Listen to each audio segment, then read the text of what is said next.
Hi, this is Lynette from Lanettesjourneys. I'd like to take this time to say there's something new coming to Lynette's Journeys in the form of videos of my story. I will be doing a series of videos telling different aspects of my story and things like that. The reason I'm doing it on videos instead of live is because number one, I am a stroke survivor and stay on task and getting sidetracked from the comments and seeing things scroll up. Those are harder for me. So we're going to do some videos, but that does not mean that you will not get a chance to ask questions, to put your comments in. Please send them to me. And when I do go live, it's a good chance then to ask. Um, but anyhow, for the ones of you that are new that do not know my history, I am Lynette. I'm from North Central West Virginia.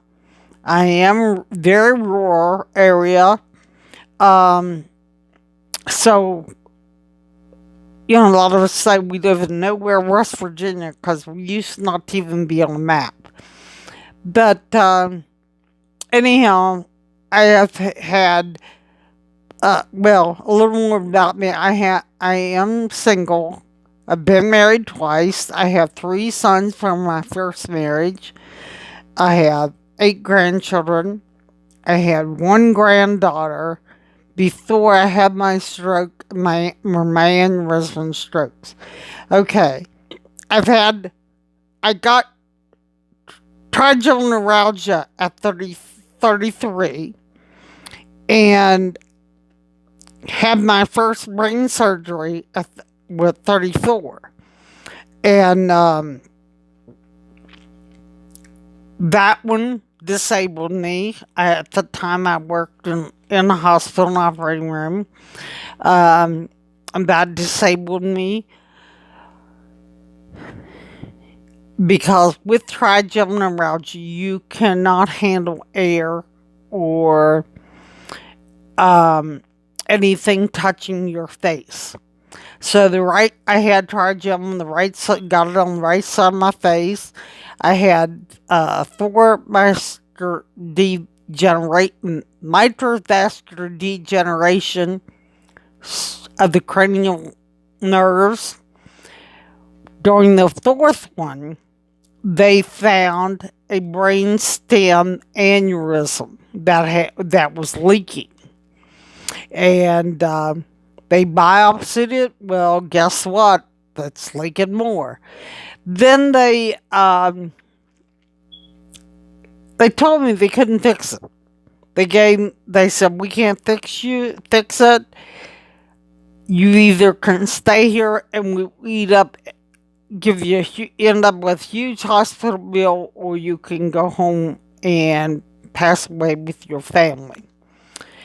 I came home. We found a doctor who was doing an experimental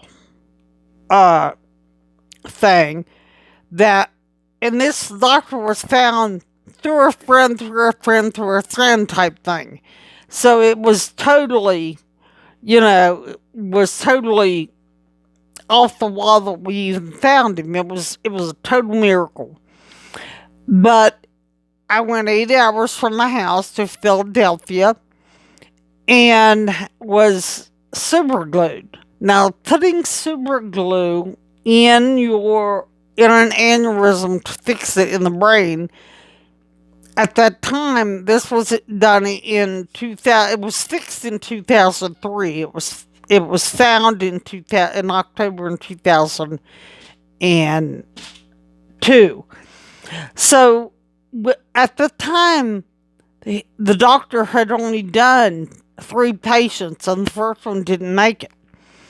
So I became the third person in the United States that had glue in the base of their brain for an aneurysm that lived. They told me at the time I would stroke, so I knew that I was going to stroke.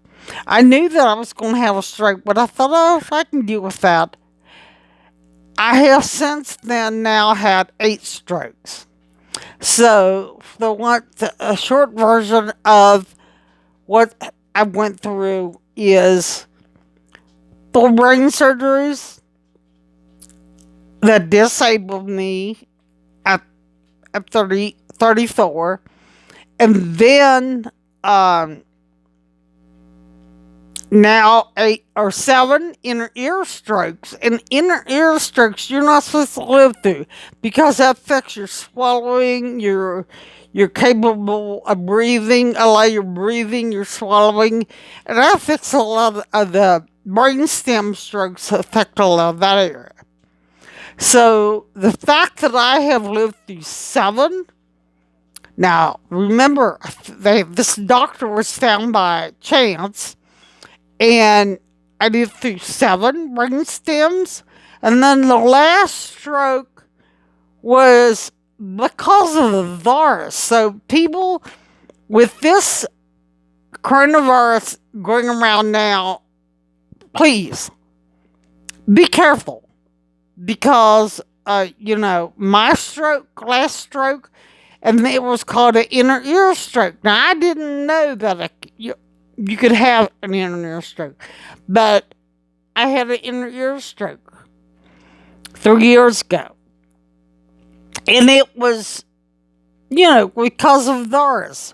My son just got very, very sick because he got something due to a virus. So there are people that you need to be careful with this virus going around. And not so much this virus, but flus in general and stuff. If you're sick, stay home. That's why they spread. And yes, we've got 1,000 deaths in the United States right now, but every year we have more deaths over the flu.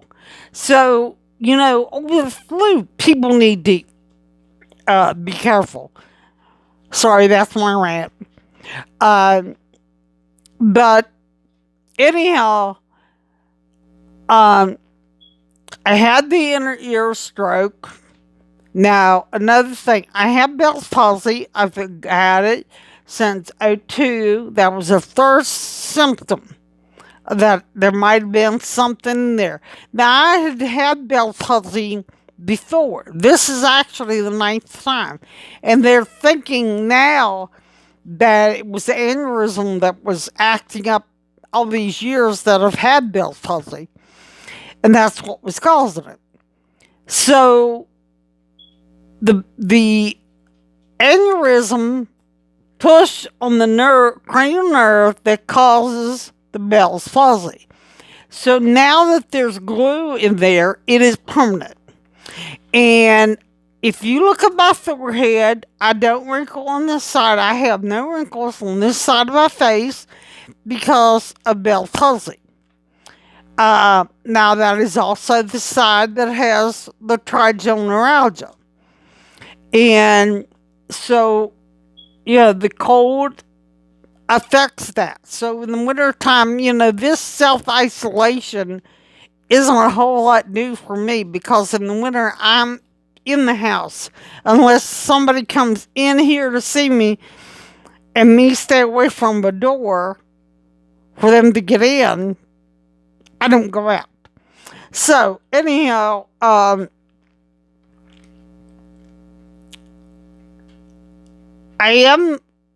do have Bell's palsy on this side. I'm totally deaf on this side, and that has been since the aneurysm was glued because the glue, again, is laying on that nerve that took this ear. Because of bells, I went totally blind in this eye. It looks like I have a um, cataract, but it's all over the eye. So I've lost the eye, um, and there's nothing they can do now. So, but and I do have in the top of my eye, because of bells, they put a gold weight. Um, you can you can see right there. There's gold weight. Now, right here, there's a little white spot. Sometimes you can see that is my ear cartilage. So I have gold in my eye. I have an ear in my eye. I have silver glue in the back of my head. And in 2014, I had reconstruction face surgery that brought my mouth back up some so I could talk because I had aphasia bad. And it was hard to eat. So I had the reconstruction surgery and they went on my right leg. And this is all right through here is my leg muscle. And you can tell where there's a little, well, sorry. You can tell there's a little divot there that where I've had it done. But I was able to talk again. I was able to form words. I've had a lot of speech therapy. I've had shock. I've had like the TENS units over my face. I've had an awful lot of home health care. And right now I'm in home health care because of some falls I've had. In fact, I got a new home health PT today. Chad's fantastic. So thank you, Chad. But, and yes, he came in with a mask on, with gloves, with shoe covers and everything, and was very, very, very cautious. So for the ones of you say, oh, don't let a healthcare worker in your house, they do take caution and are diligent with that. So, and and I'm being diligent about washing your hands and cleaning and the stuff. So, but anyhow, I've had a lot of home health. I really thank the girls and guys from Preston Home Health Care that has been with me over the years that I've had on and off. And I've had some good care from Ruby Hospital, from Health South, Morgantown, and my aneurysm was fixed from the University of Pennsylvania in Philadelphia, Pennsylvania, by a Robert Hurst. That was a mitrovascular, no,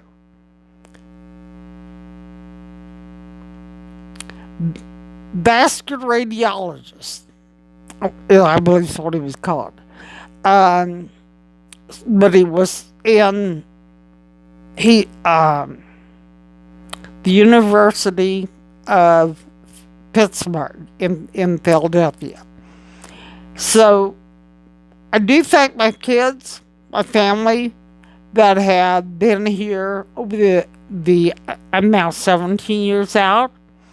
So, as we make these videos for you, if you have questions, please ask, and we'll keep them coming.